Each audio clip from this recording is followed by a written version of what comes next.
For the first time ever in GTA Online, the prices of some vehicles are going to be permanently increased, and that's because they're simply just too overpowered. So in today's video, I'm going to be purchasing the ones that I don't have yet, as well as going over the ones I already own to showcase why they're so good. Now before getting into it, there's actually a full list that Rockstar released on their newswire of the vehicles that they're actually decreasing in price and increasing in price. I'll leave the link in the description down below, but with that, let's get into it.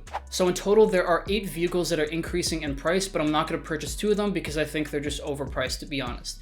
That's the Granger and the Champion. They're both Amani Tech vehicles, pretty cool, but really when you have the Omnis EGT, I don't think you need either one of them. So with that, let's get into the first one that I needed, which was the Scramjet. This is a very fun vehicle, and if you guys haven't purchased it before, it's essentially a rocket-powered car. The current price of the car before the increase is just over $3.48 million, which is a lot of money, but I gotta say, this car is a ton of fun. So I purchased it completely stock, and as a stock car, it already comes with a few things. First off, it comes with machine guns, which are attached to the front of the car, as well as homing missiles, which are insane.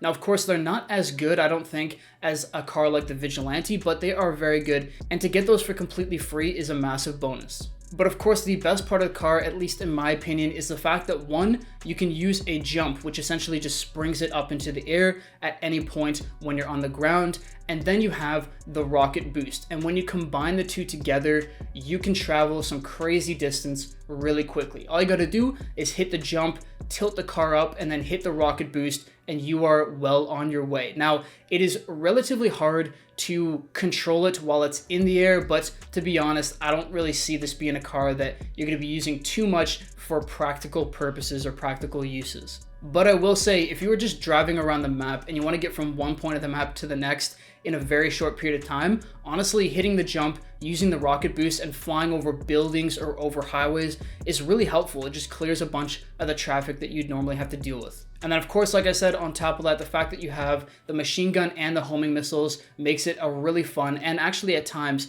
fairly useful car. Now the price that it's going up to is $4 million, so it's only a $500,000 increase.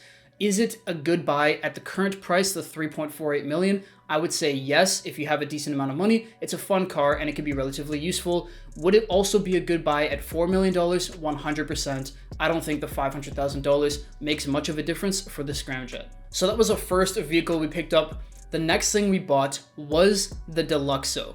If you guys are any kind of movie buff, you would know that this is the DeLorean from Back to the Future, the flying car in this game. Now, that's the main feature of it, is the fact that you could go into hover mode, which essentially has you hovering over the ground, similar to the Oppressor MK2, except you're able to transform this car back into a car, and you have flying. So if you go into hover mode and then you pull up, you're then able to fly all over the map.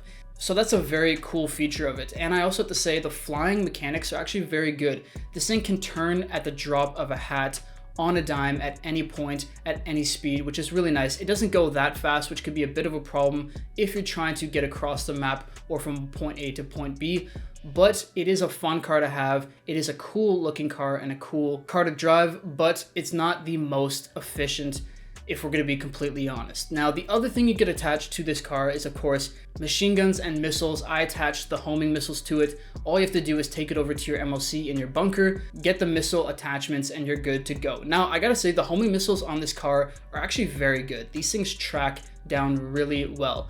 But of course, I would not put this on the same level as something like the Oppressor MK2 or the Vigilante. That's just my opinion. Now, when it comes to the price, as you guys saw before, the current price of the car is just over $4.7 million, which is a lot of money. And I would say if you have the money, and that means tens of millions of dollars or more, go for it. I don't see a problem in having it. If you're going for the most efficient car to have in the game, the Oppressor MK2 I think is always going to take the cake on that. But if you're just looking for other fun cars to have, I highly suggest the Deluxo. It is a lot of fun, and for just under $5 million currently, it's not a bad buy. But tomorrow it will be worth $5.75 million, which at that price point, then you gotta say, I don't know. You gotta have quite a bit of money and nothing to spend it on to really blow about $6 million with all the upgrades on this one car. But like I said, if you want it and you have enough money and you got everything else you need in the game, feel free to go for it. It's really not a bad buy.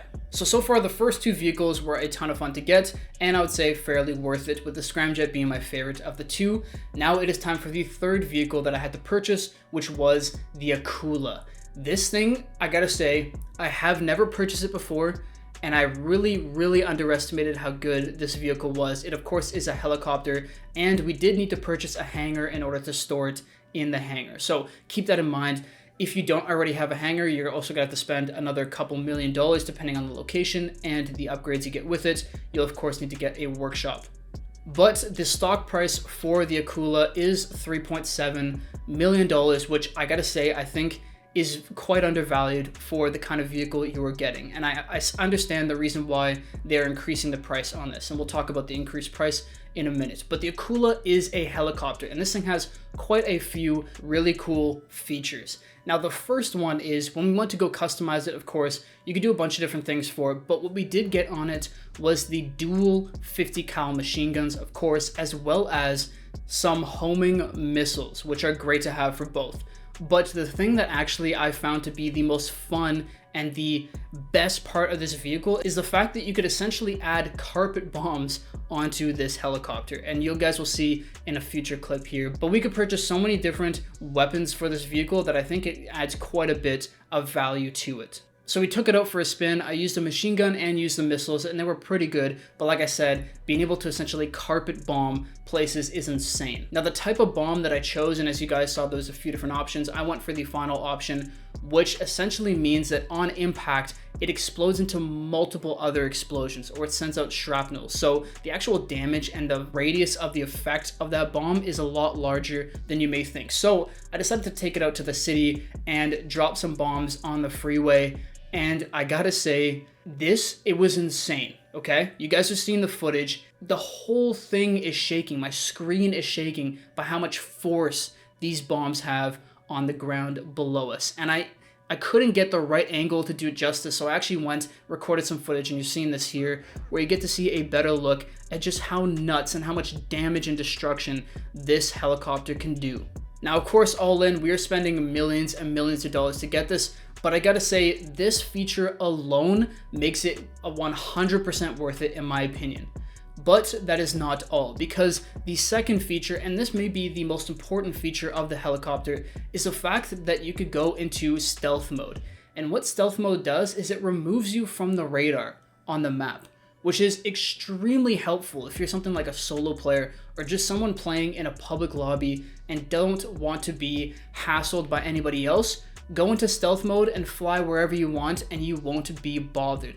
That is a huge plus that I never really put much thought to before picking this up, but after getting it, I'm so grateful that I got it, and I'm definitely going to use this helicopter way more because of the attack power and the fact that you have that crazy feature of stealth mode. Now, the Akula will be going up to $4.5 million tomorrow, so do I say it's worth it at that point? I would say even then, yes, it is worth it. With upgrades, you're spending over $5 million on this one helicopter, but I gotta say, this is probably the best helicopter, or one of the best helicopters you could get in the game, full stop. I love it, I'm glad I picked it up, and I'm really excited to try it out some more. If you guys haven't got it already, I highly suggest doing so. So those were the 3 vehicles that we picked up in this episode today, and I'm very glad that I picked up all of them, with my favorite purchase being the Akula. But there are 3 more vehicles out of the 8 that we haven't talked about that will be increasing in the price. And the first one is the Toreador, which is essentially a submarine car. It's got missiles, it's got a rocket boost as well. I did a full video on this a little while ago, so feel free to check that out if you'd like. But it's going from 3.66 million to 4.25 million. And I gotta say, is it 100% worth it? I don't really think so. I don't think there's as much use for this car in general. I would definitely pick it up now versus tomorrow. But do you really need it? I don't really think so.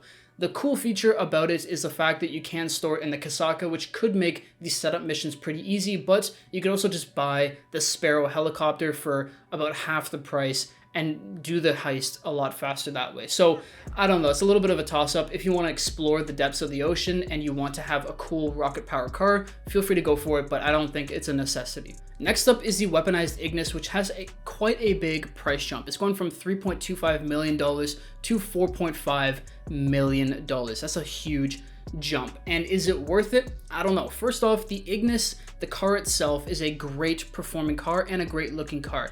It is also an HSW vehicle, so you can really soup up this car and have top level performance. But of course, it is weaponized, which means that it has that 50 cal machine gun on the top. Now this thing shreds just about anything in seconds, but it does have a limited range as you can't shoot left to right. You can only shoot essentially in front of you. And you can't shoot up and down. So it's pretty limited, but when you can hit a target, it does shred and destroy that target. Now it also is relatively protected as the windshields don't break that quick. So if you were using this for a mission where you need to get somewhere really quick, you have this top performing car, and if you get into a firefight, it can shred down enemies while also being pretty protected in the inside. But is it worth the 3.25 million currently? I would say if you got the money, yes, go for it. Is it worth the 4.5 million it will be tomorrow and after that? No, I don't think so, personally, because there are so many other vehicles you can purchase for that same price that I think get you a better return on that money. I mean, this is gonna match the same price as the Akula. Like, those are two completely different vehicles and they're at the same price. I don't think they're on the same level, and I think there's just other vehicles that can fill in that place for you. Which brings me to the vehicle that fills in the place of almost every other vehicle in this game. It is the #1 vehicle in my opinion, and I think most people's opinion, which is the Oppressor MK2. And this one has the most jaw-dropping price change, okay? We're going from what it's currently at, which is just under $4 million, to a whopping $8 million. Now the Oppressor MK2 is a great vehicle. It is a very useful vehicle. It is essentially a flying bike with a rocket boost, one of the fastest vehicles in the game, and it has great homing missiles if you apply them through your terabyte. So all around, it's a great vehicle, and the thing that I like the most about it is I use it a lot for grinding because it is so easy to maneuver, so easy to use to get around the map for missions and for just getting to different places in Los Santos, period. So is it a useful vehicle? 100% yes. And of course, the thing I should mention as well is in order to get the homing missiles and make it the most useful vehicle possible, you also need to have a terabyte, which also requires you to have a nightclub. So the current $4 million price tag for this vehicle is a little misleading because you really need to spend a few $1,000,000 more just to get it fully operational. But that also means that if you're now purchasing it for $8 million, you're gonna have to spend well over $10, $11 million just to get this thing fully operational, which I think is a mind-blowing price. Now, will it be worth the $8 million when the price does change? I don't know. I guess you have to say yes because it is the best vehicle in the game, but is it frustrating, or do I think it's fair that it's an $8 million car or vehicle? No, I think $8 million is way too much for a vehicle like this, no matter how you slice it. I think this should be maybe a $5 million vehicle, maybe a $6 million vehicle. I think 6 is even pushing it, but 8 is too much. But it is what it is. That's what they're changing it to. So if you haven't purchased the Oppressor MK2, make sure to get it today because it's going to save you millions and millions of dollars. Anyways, that's all for today's video. I hope you guys enjoyed, and I hope this information was helpful. I'm very glad that I picked up the vehicles when I did, and I'll see you all in the next video. Peace.